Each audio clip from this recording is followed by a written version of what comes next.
عن أبي سعيد الخدري أن رسول الله صلى الله عليه وسلم قال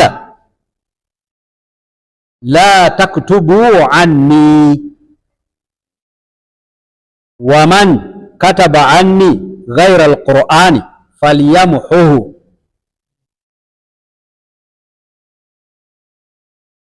وحدثوا عني ولا حرج ومن كذب علي متعمدا فليتبوأ مقعده من النار.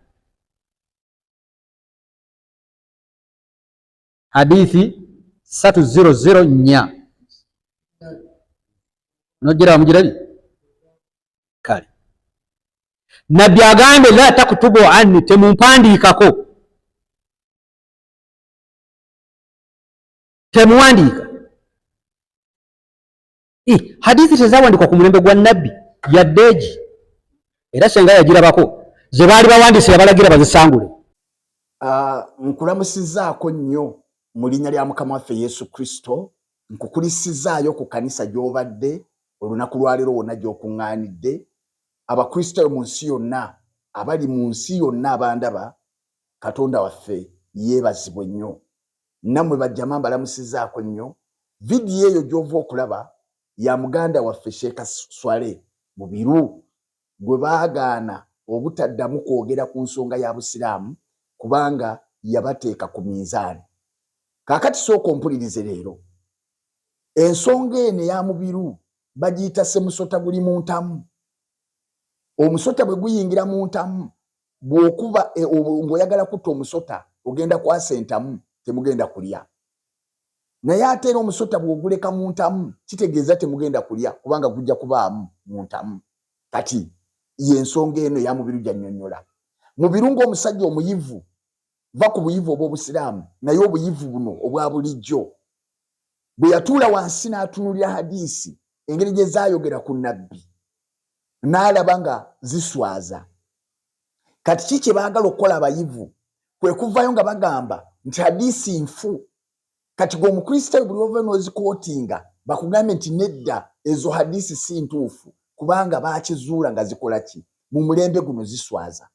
Kati bo bano bakawaligi, bano Abasiraamu abatanoonyereza, batafaaya, batalizoninga, bo bagamba nedda hadiisi ntuufu ate nga nabo batuufu. Lwaki?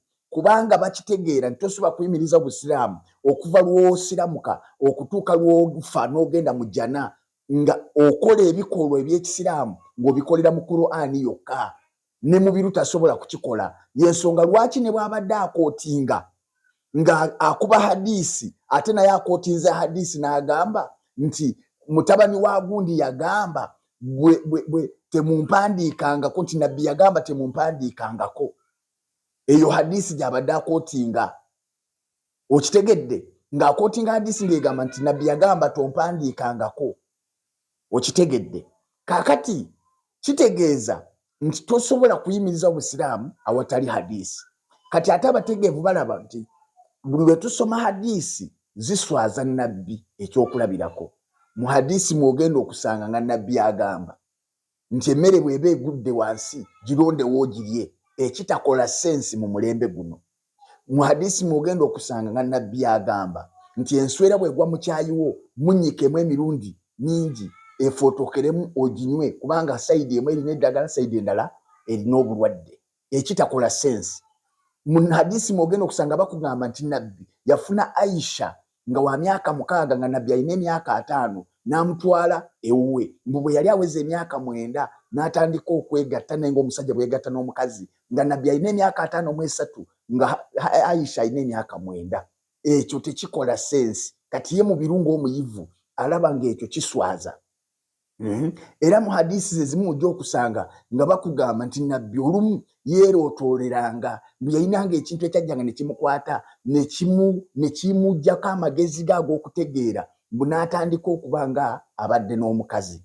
Kati ebyo byonna obisanga mu hadiisi. Kati bano Abasiraamu abayivu abasomye, abatambuddeko, abalaba ensi bw'etambula, abamanyi society gye balimu bweri, balaba ng'ebyo byonna biswazaani nabbi n'Obusiraamu. Kati bava baagala batandika okukola ki? Okubiwakanya. Naye ate okusoomozebwa okuliwo kwe kuno nti tosobola kuyimiriza Obusiraamu awatali hadisi.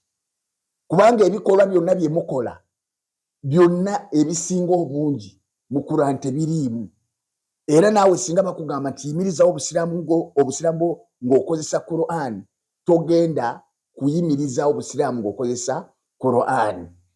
Kati awo ke katego mwalidde eddobo ne libakwata, eddobo lyabalakidde. Nga bw'olaba ekyennyanja bwe kikwatibwa ku ddobo nga tekikyalina gye kidda, nammwe kaakati muli ku ddobo libawanise. Bulijjo mujeeja obukristaayo nga tulowooza nti ebintu byammwe biramu. Abamu babadde baliyo nga balowooza kati oli wabadde anaatera okusamuka ng'alowooza nti ebintu byammwe biramu. Biibyo. Omusajja temusobola kumuwa nga nabbi bamuwandiikako, temusobola. Naye ate naye tasobola kuyimiriza obusiraamu awatali hadisi. Kati busiraamu ky'obutuufu omuntu bw'alina okuyingiramu. Obwa nabbi ono alagira abantu okunywa enswera, oba obwa nabbi ono atakkiriza kumuwandiikako byakunywa nswera. Okitegedde ndowooza. Hadisi bw'ozikwata n'ozisoma, obusiraamu bwazo ng'oli mutegeevu tosobola kububeeramu. Tosobola kububeeramu. Toyinza kugoberera nabbi. Akaana akato kati kwe tunula naawe akaana kaako ekyokusatu. Laba bwe kenkana, goyinza okawa omusajja emyaka 53. Gw'osobola. Anseeri nti nedda, kitegeeza mu butegeevu tekikola sensi. Naye mu busiraamu kikola sensi. Kati buli lw'obeera omutegeevu, tosobola gatta byombi. Tosobola kuba musiraamu mutegeevu. Tekisoboka. Oteekwa kuba musiraamu. Buli lw'obeera omusiraamu mutegeevu otandika kuwakanya nga Swale bw'awakanya kati. Kale bassebo ne bannyabo, nkuweerera amagezi omusiraamu ali eyo. Leka kugoberera bugoberezi. Leka kubeera bugoberezi. Kozesa ku bwongo bwo ogambe naye ekintu kino kye tulimu kituufu. Bwe kiba si kituufu nkole ntya? Onoonye ekkubo amazima n'obulamu nga si ddala ye Yesu Kristo. Mukama akumpeera omukisa, nkwagaliza wiiki ennungi.